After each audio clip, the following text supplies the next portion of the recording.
Alright, here we go. We do have the countdown 15-minute time limit. It could not get any more epic than this. Alright, we're going to be watching Syanid off the gate.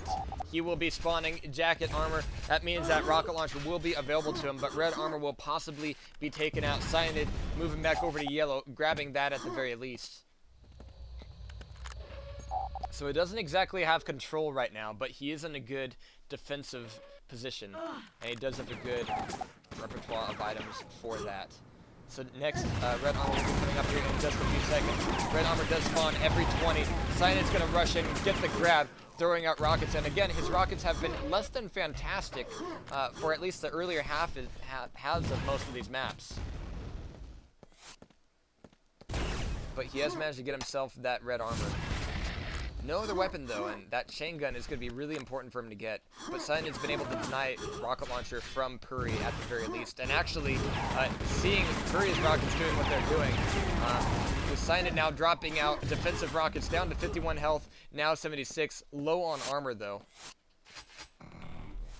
I do have to say, you know, denying Purri that rocket launcher is going to be really good, but you can see him doing exactly what he needs to do with that chain gun. And once again, Syanid's been pushed off of red armor, and Purri's going to be getting the grab. And that rail from long red. Oh, right on the spawn! And we do see 2 frags right off the bat there for Purri. Switching over to his point of view now. 13 minutes, 35 seconds. Purri does eat a rail, but where's the follow-up going to be from Syanid? Purri now showing up for red armor once again. There's the grab. 100, 200 now for him. And there is no mega on the map, so the armor is what it's all about. That grenade just barely missing on Purri's face there. Purri does eat one a little bit, but just a hair of splash, and Purri's still looking really good on his stack. Syanid now on his back leg, just trying to run out and do as much damage as he can as Purri gets the grab for red armor. That's 3 rails by Syanid, and Syanid's going to be getting on the board in a beautiful way, missing the rail off the spawn though, and not quite tying it back up 2-1. Syanid now throwing out a few spam rockets, or I'm sorry, tactical suppressive fire rockets. But with that chain, you know, Purri's been having that chain way more often than Syanid has. Syanid does have one, he just hasn't been whipping it out. So again, this is dangerous time for Syanid to go quiet here. This is the time where aggressive behavior from Syanid would really be paying off. Syanid now at 4 health. He is going to be getting the steal for red armor, but Purri is going to be moving ahead 3-on-1 now.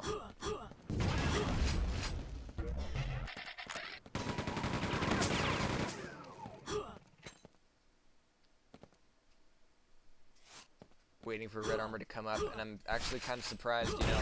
Syanid has been waiting for that rail shot, but he's going to be seeing Purri getting the grab for it first. Purri was there a little while before then, so interesting choice by Syanid not to drop down. Of course, that would have been really potentially risky, but now Purri definitely has himself a really good stack here. He does eat a rail as he comes around the corner though, but Purri's going to be chasing down with that chain and going along the chain gun corridor up that ramp. You really don't have any place to escape to.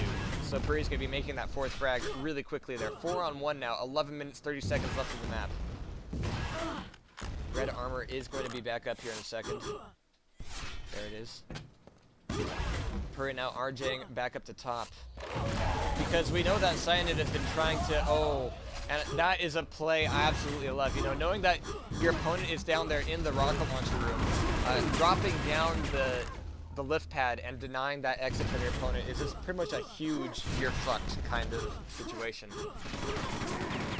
Which is one of the things I love about the map.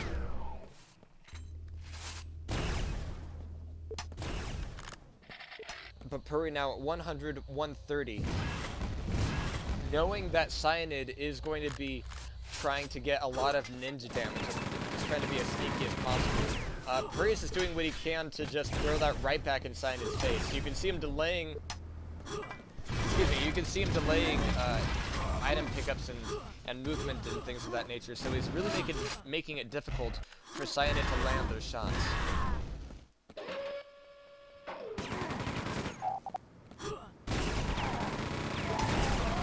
And again, you know, 2 times out of 3 so far, Syanid's been trying to make those rail shots happen from that particular corridor, and when Shane is out, there's just too much distance there. Just barely, but there's too much distance there for you to be able to escape adequately. Syanid does move into the crawl space up there, and that will drop him right down on top of the chain gun. Purri does eat a rocket, and that's the thing. Cyanid's rockets just need to be stepped up a notch. He does land a couple there, but just missing those rockets has been costing him so much. When in comparison, Purri's rockets have been doing a lot of spam damage and a lot of damage just on the passing by.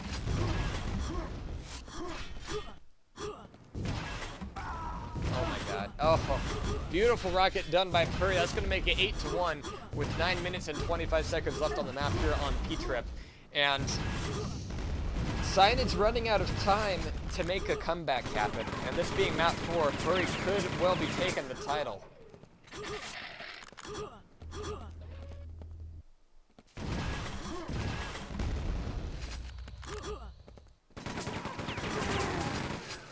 Purri now working down below, Syanid trying to be above, and Syanid is actually losing a bit of time just trying to set up for the pot shots when Purri goes in for red armor. And I think that does belie kind of a lack of confidence in his rockets, because if you do have a solid rocket aim, you could just drop down. I mean, Purri was up there for a good 2 seconds, and you could get a lot of damage done that way. But so far, Syanid has not been making those kind of plays at all.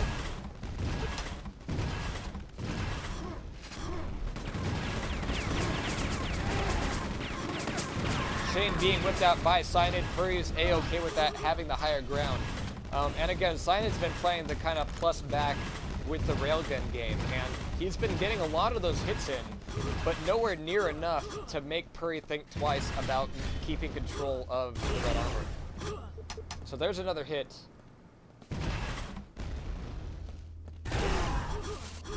And see, you know, having that red armor, I mean, Purri only needs to land like 1 or 2 for every 3 that Syanid throws out. It's just not working out for him.